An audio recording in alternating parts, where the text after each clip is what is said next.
Hola, ¿qué tal a todos?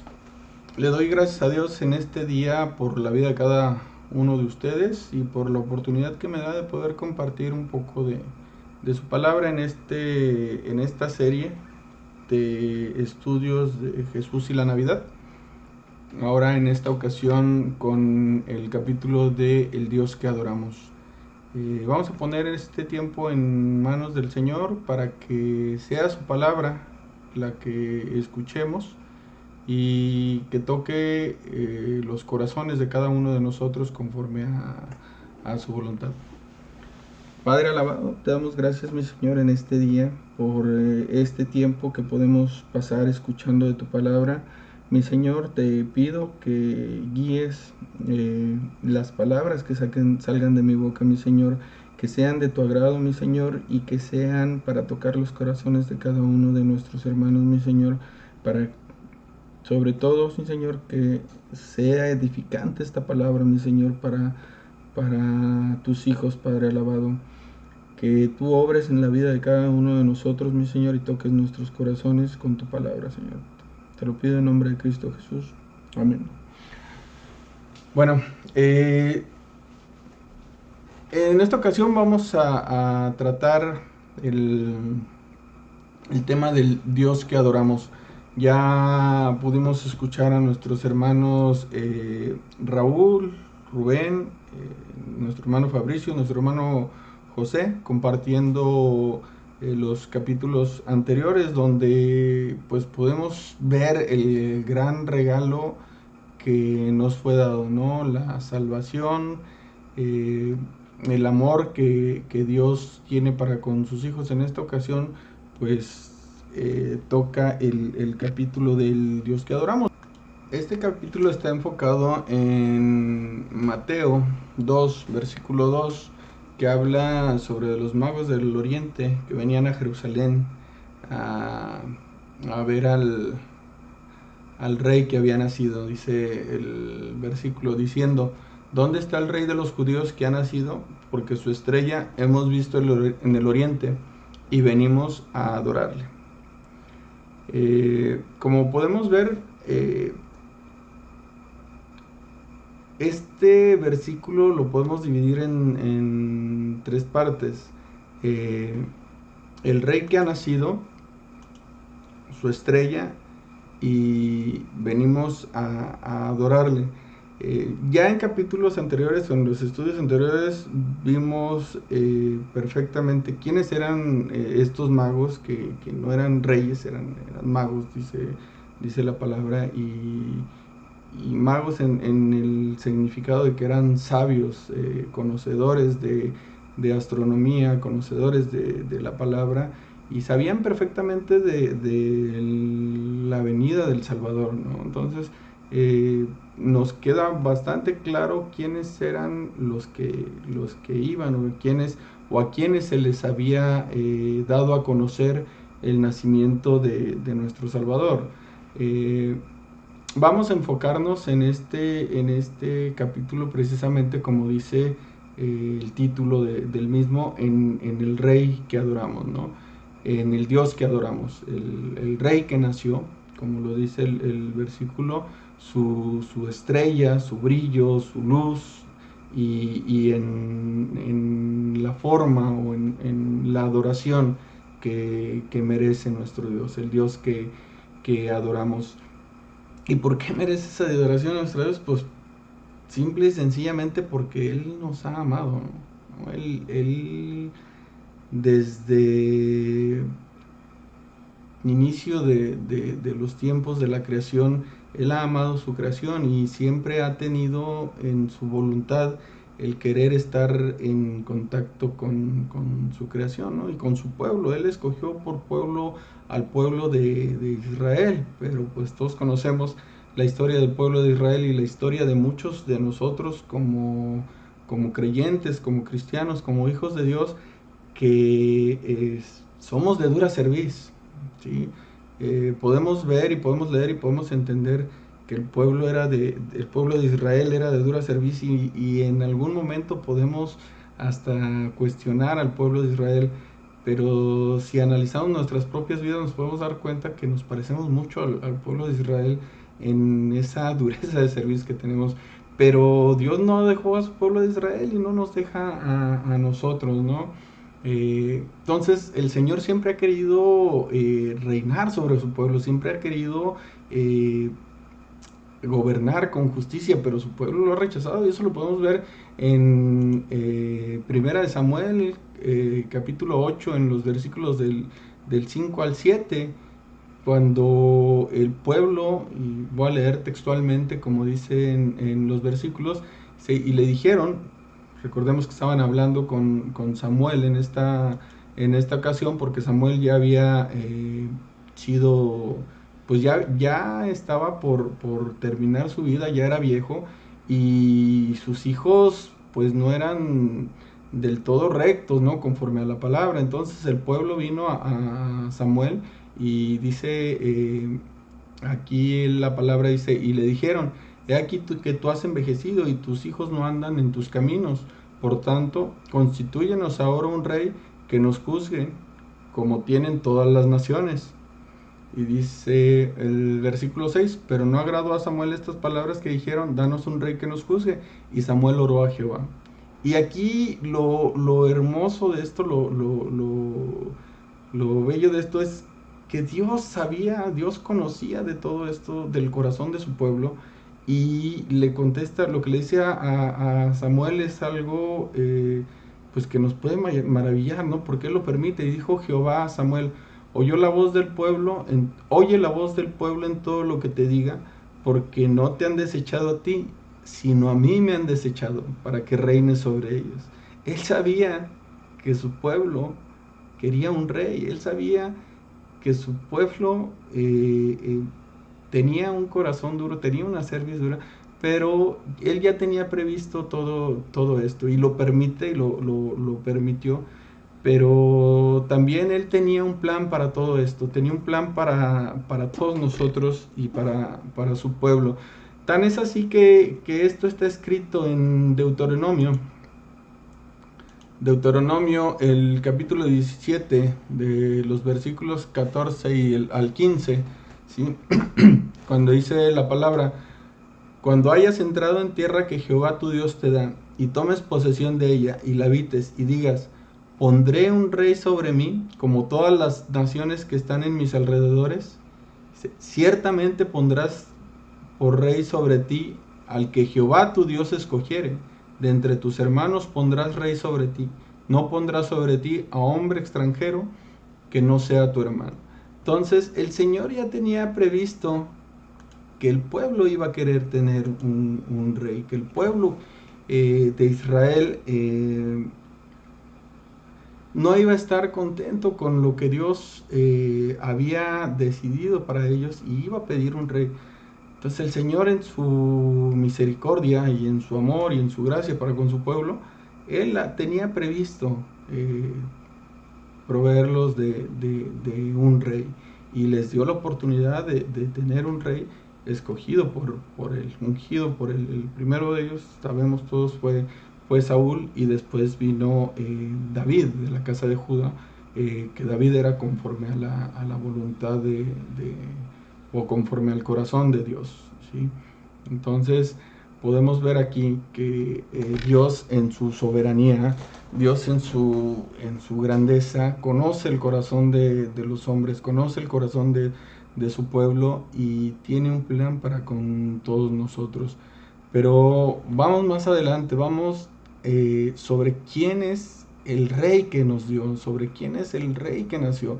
Que hubo muchos reyes anteriores, como comentó, primero fue Saúl, vino David, vino Salomón, y algunos reyes más sobre el pueblo de Israel y sobre el pueblo de Judá, generación tras generación. Pero el verdadero rey, el verdadero salvador, el rey de los judíos, es el que tenía preparado Dios. Pues estaba por venir, pero no en los tiempos que los hombres creemos, no en los momentos que nosotros creemos, sino mucho tiempo después. Nos dice la palabra, desde Génesis podemos podemos ver que ya se tenía previsto el nacimiento de nuestro Salvador. En Génesis, el capítulo 49, versículo 10, cuando Jacob habla a sus hijos acerca de la profecía que había de venir, que a cada uno de los hijos les especifica qué será de su vida, habla acerca de Judá y refiere la palabra de Dios que no sería quitado el cetro de Judá ni el legislador de entre sus pies hasta que venga Silo y a él se congreguen los pueblos, refiriéndose a Silo como al Mesías, como al Salvador, como a Cristo, el que habría de venir y el que habría de lavarnos de nuestros pecados, el rey que habría de nacer, el rey que habría de venir. También Isaías, el profeta Isaías, había escuchado profecía del Señor y ya estaba escrito la venida de nuestro Señor Jesucristo. Isaías, el capítulo 9, en el versículo 6 al 7, dice, porque un niño es nacido, hijo nos es dado, y el principado sobre su hombro, y se llamará su nombre admirable, consejero, Dios fuerte, Padre eterno, príncipe de paz.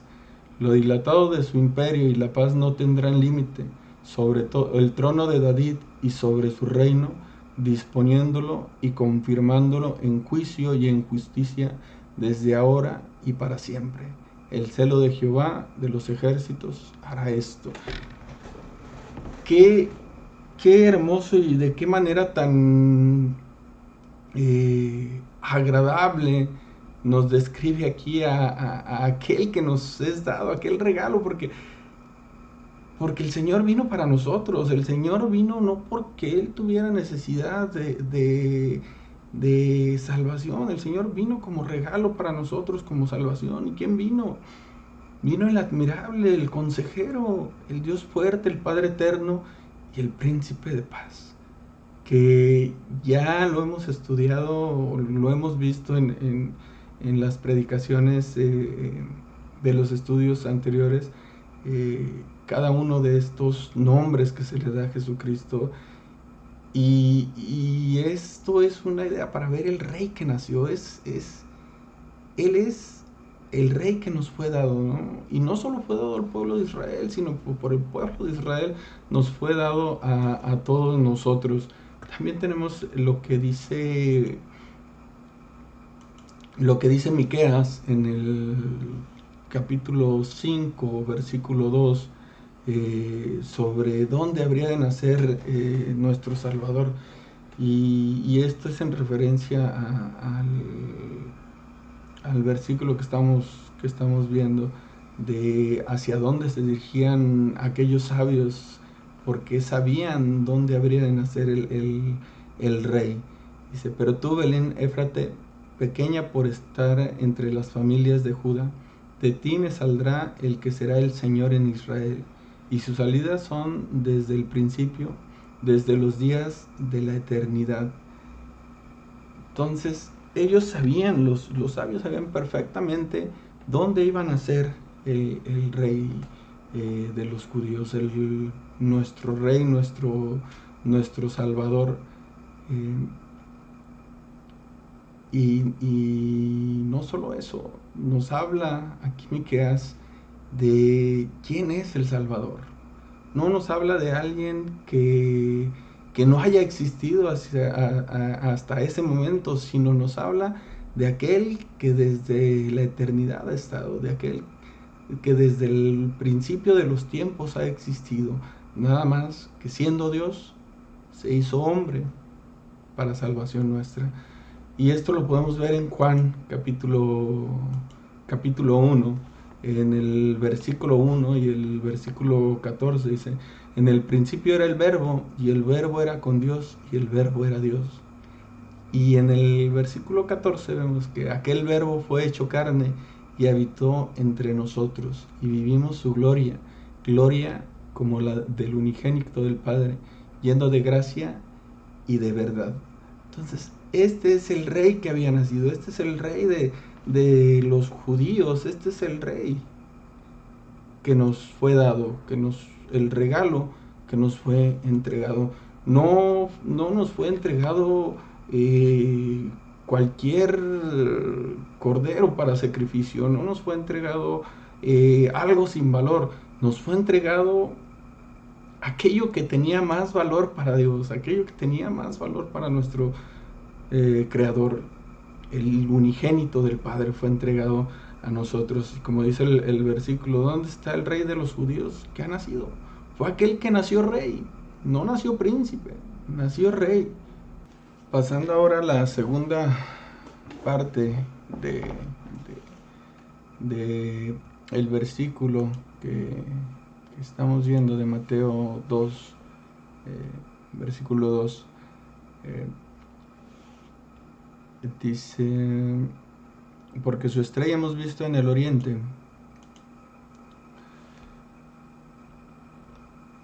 Tratando de entender un poco cómo es que los magos, cómo es que los sabios habían comprendido o se habían dado cuenta de que aquel que ellos sabían que iba a nacer, que había nacido. ¿Y cómo es que aquellos que estaban cerca, que también conocían de las escrituras, que también sabían, que también conocían de las profecías,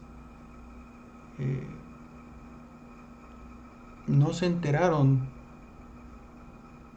de la llegada del Salvador, no se enteraron de la llegada del Mesías, o no quisieron enterarse?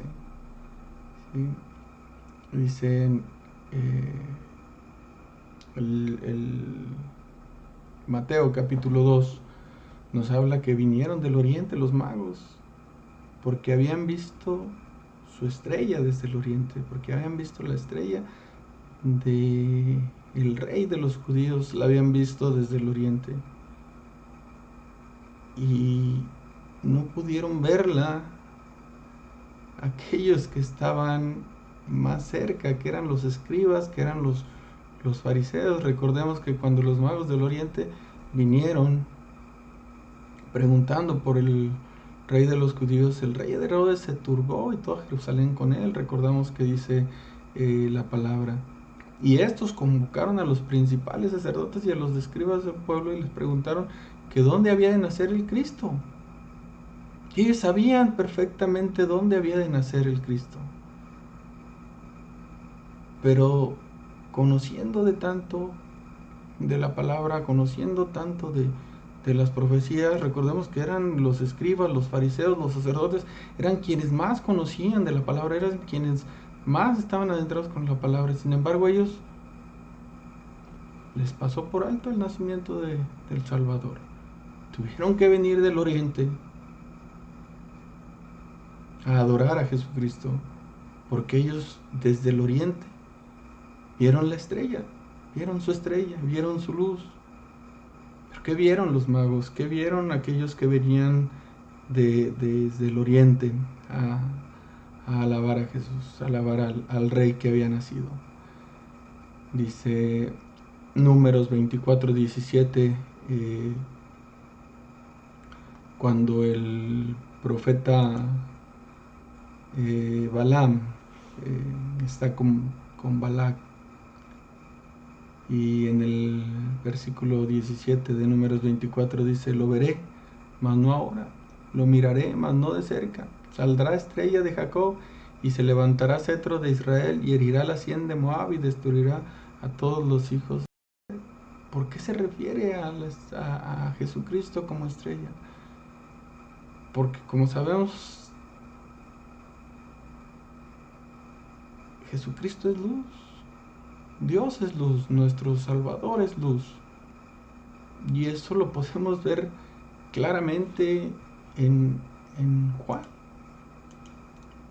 En Juan capítulo 3, versículos del 18 al 21, que dice que el que cree en Él no es condenado, pero el que no cree ya ha sido condenado, porque no ha creído en el nombre del unigénito Hijo de Dios.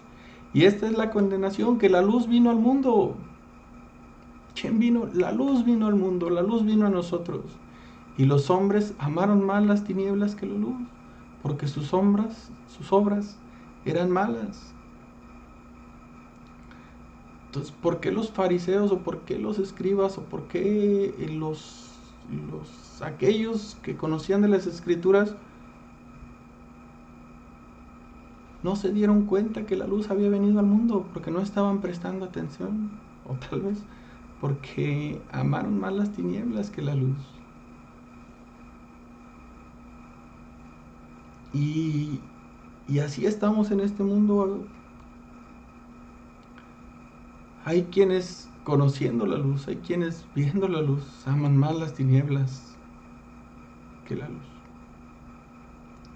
Dice el versículo 20 y el 21 de Juan 3, dice: porque todo aquel que hace lo malo aborrece la luz y no viene a la luz, para que sus obras no sean reprendidas. Mas el que practica la verdad viene a la luz, para que sea manifiesto que sus obras son hechas en Dios. Entonces aquí podemos entender que la luz de Dios, la luz de Jesucristo, la luz de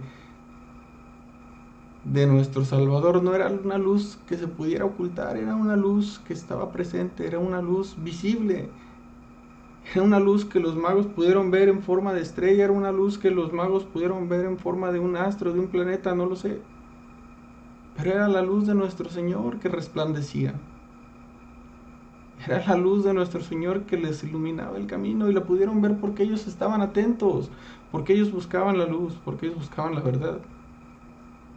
Y en estos días la luz de nuestro Señor sigue estando presente. Pero aún en estos días hay quienes no ven la luz.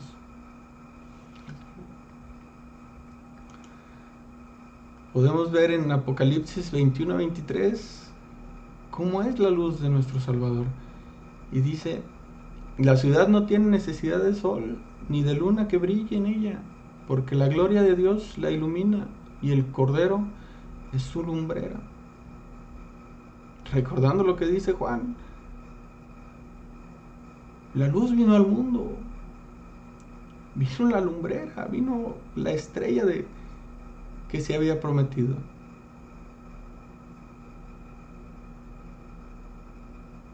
Y la pudieron ver aquellos que buscaban la verdad, aquellos que buscaban practicar la verdad, para que sus obras fueran manifiestas. Pero aquellos que buscan lo malo, aquellos que andan en tinieblas, prefieren ocultarse de la luz y prefieren pretender que la luz no está con nosotros. Podemos ver también en Apocalipsis 22:16. Dice: yo, Jesús, he enviado mi ángel para daros testimonio de estas cosas en las iglesias. Yo soy la raíz y el linaje de David, la estrella resplandeciente de la mañana. Está claro aquí que aquella estrella que seguían los sabios, los magos del oriente, era el resplandor de la luz de Jesucristo. Era el resplandor de la luz del Rey que había nacido. Es difícil asegurar cómo lo veían: en forma de una estrella, en forma de un planeta, una lumbrera. Pero lo que sí podemos decir claramente es que esa luz, ese brillo, provenía de Jesús, provenía de nuestro Salvador, y que ese brillo y esa luz sigue estando, tal como nos lo dice Juan en el capítulo 3, que la luz vino al mundo, y la luz está ahí para aquellos que lo buscan, para aquellos que practican la verdad. Mas aquellos que practican lo malo, que hacen lo malo, aborrecen la luz, para que sus obras no sean manifiestas.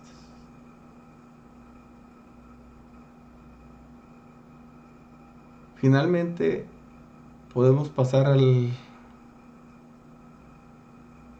tercer punto de este estudio, que es la adoración a Jesús, que dicen en el versículo que era para lo que habían ido los magos del oriente hasta a Belén. Habían ido para adorarle. Venimos a adorarle. La palabra original que se usa viene del griego proskuneo, que significa postrarse en homenaje. Es una palabra similar a la palabra chakya, que también es como agacharse, inclinarse en señal de adoración. Si buscamos nosotros y tratamos de encontrar el significado de la palabra postrarse en la actualidad, podemos ver que significa en su tercera acepción de la Real Academia de la Lengua, que dice arrodillarse o oponerse a los pies de alguien, humillándose en seña de respeto, veneración o ruego. Entonces los sabios del Oriente venían a adorar a Jesús, venían a postrarse ante los pies de Jesús, porque ellos sabían quién es el que había nacido. Ellos sabían que había nacido el rey, no solo el rey de los judíos, el rey de todos nosotros, el salvador del mundo. Pero ¿qué significaba postrarse? ¿Qué era la esencia de que ellos venían a postrarse ante el Señor, de que ellos venían a arrodillarse ante Jesús que había nacido? Podemos ver esta palabra en diferentes partes de las Escrituras, sobre todo del Nuevo Testamento, y hay una parte muy importante que a mí me llamó la atención, y es cuando Satanás intenta tentar a nuestro Señor Jesucristo. Recordemos que nuestro Señor había estado en el desierto por algún tiempo, padeciendo de las necesidades de la carne, padeciendo hambre, padeciendo pues como todo ser humano, porque Él había venido a padecer. Él no vino a disfrutar de este mundo, Él vino a padecer por nosotros, Él vino a sacrificarse por nosotros. Entonces, Satanás, viéndolo en esta situación y en estas circunstancias, se acercó a Él para tentarlo. Y una de las cosas que le pide precisamente es que se postre ante Él, que le rinda adoración. Y esa está la palabra, la palabra que se usa en esta parte, donde Satanás le pide a Jesús que se postre ante Él. Dice Lucas 4, 6 y 8. Y le dijo el diablo: a ti te daré toda esta potestad y la gloria de ellos, porque a mí me ha sido entregada, y a quien quiero la doy. Si tú, postrando, me adoras, todo será tuyo. Respondiendo Jesús le dijo: vete de mí, Satanás, porque escrito está: a tu Señor Dios adorarás y a Él solo servirás. Entonces, esta palabra que se usa de postrarse, de adoración, está destinada solo para Dios. Solo a Dios debía postrarse alguien que quisiera adorar. Solo a Dios debía postrarse. Y los sabios del Oriente, habían viajado hasta Belén a postrarse ante los pies del rey que había nacido. Esa es la importancia de la adoración que habían venido los magos a hacer a Jesús. Es la importancia que tiene esta parte de que Satanás pretendía tentar a Jesús para que se postrara ante él. Y Jesús, conociendo de las Escrituras, conociendo de la verdad, le respondió que solo al Señor se le adorará y solo a Él se le servirá. Filipenses 2, 9, 11 tenemos que dice: por lo cual Dios también los exaltó hasta lo sumo y le dio un nombre sobre todo nombre, para que en nombre de Jesús se doble toda rodilla de lo que está en los cielos y en la tierra y debajo de la tierra, y toda lengua confiese que Jesucristo es el Señor, para gloria de Dios Padre. Entonces aquí vemos la importancia de esta parte que nos habla Mateo capítulo 2, versículo 2, de a qué habían ido los sabios del oriente, los magos, que ellos sabían ante la presencia de quién estaban, ante la presencia de nuestro Señor, nuestro Salvador, de aquel que había nacido rey, de aquel que Dios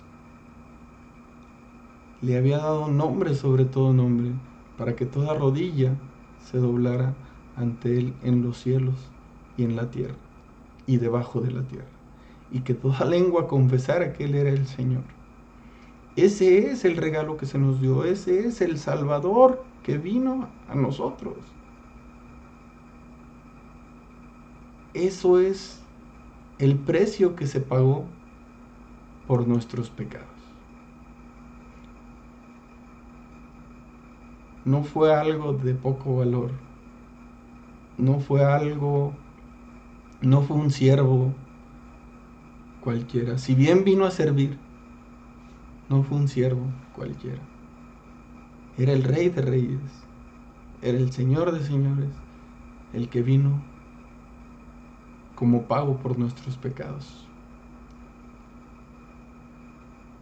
Y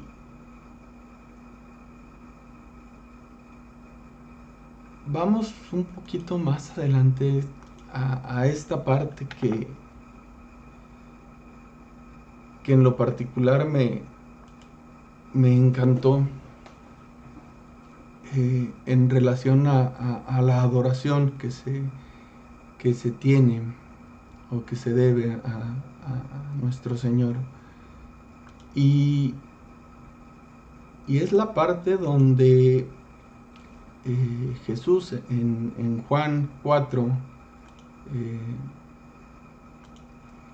en el capítulo del 20 al 24, es la parte donde Jesús está en el monte y se encuentra con la samaritana en el pozo para sacar agua. Y después de una conversación que tiene con ella, que le hace ver que Él es el Salvador, cuando la mujer le dice: Señor, me parece que tú eres profeta, ella le dice: nuestros padres adoraron en este monte, y vosotros decís que en Jerusalén es el lugar donde se debe adorar. Jesús le dijo: mujer, créeme que la hora viene cuando ni en este monte ni en Jerusalén adoraréis al Padre. Vosotros adoráis lo que no sabéis. Nosotros adoramos lo que sabemos, porque la salvación viene de los judíos. Mas la hora viene, y ahora es, cuando los verdaderos adoradores adorarán al Padre en espíritu y en verdad, porque también el Padre tales adoradores busca que le adoren.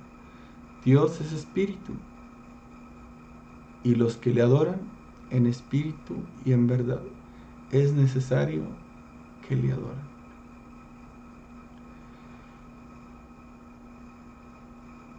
Qué maravilloso regalo recibimos, qué maravilloso sacrificio recibimos. Que antes la adoración estaba reservado para los judíos y estaba reservado para un lugar en específico donde se debía de adorar a Dios, donde nosotros no teníamos ni la mínima posibilidad de poder adorar a aquel que nos había creado. Y el Señor Jesucristo, nuestro Salvador, el Rey que había nacido, el Rey que nació para nuestra salvación, viene y nos dice estas palabras: que ha llegado la hora donde no es necesario un monte ni Jerusalén para adorar a Jesús, donde podemos adorarle en cualquier lugar, en espíritu, pero es necesario que le adoremos en espíritu y en verdad. Que no solo se haga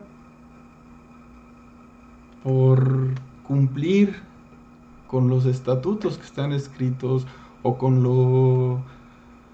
con alguna apariencia, sino que lo adoremos de verdad, que lo adoremos con todo nuestro ser, con toda nuestra alma, con todo nuestro corazón a nuestro Señor.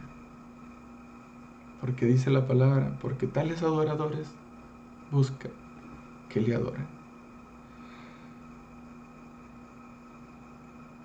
Entonces, eso es lo hermoso de recordar estas fechas de Jesús en la Navidad, de que hemos visto el hermoso regalo de salvación que recibimos, de que hemos visto el amor que tuvo el Padre para con nosotros, que nos dio a su Hijo unigénito, para que todo aquel que en Él creamos seamos salvos.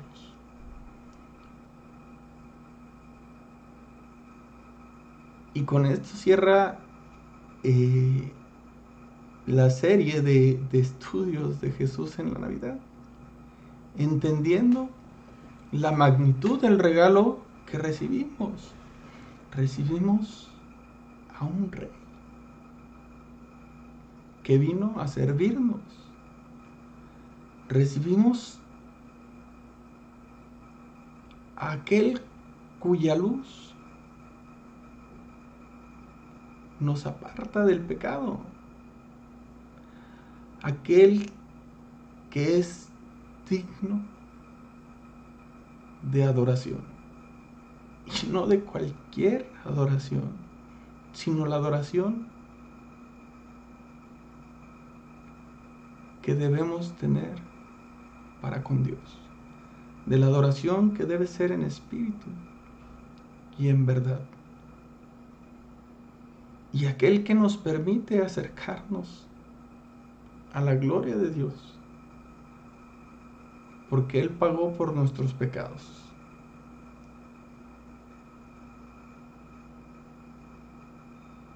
Y ese pago no fue nada barato. Ese pago fue la vida de nuestro Señor Jesucristo, a quien debemos adoración. Finalmente, quiero invitarlos a que inclinemos nuestras cabezas para terminar este estudio con una oración.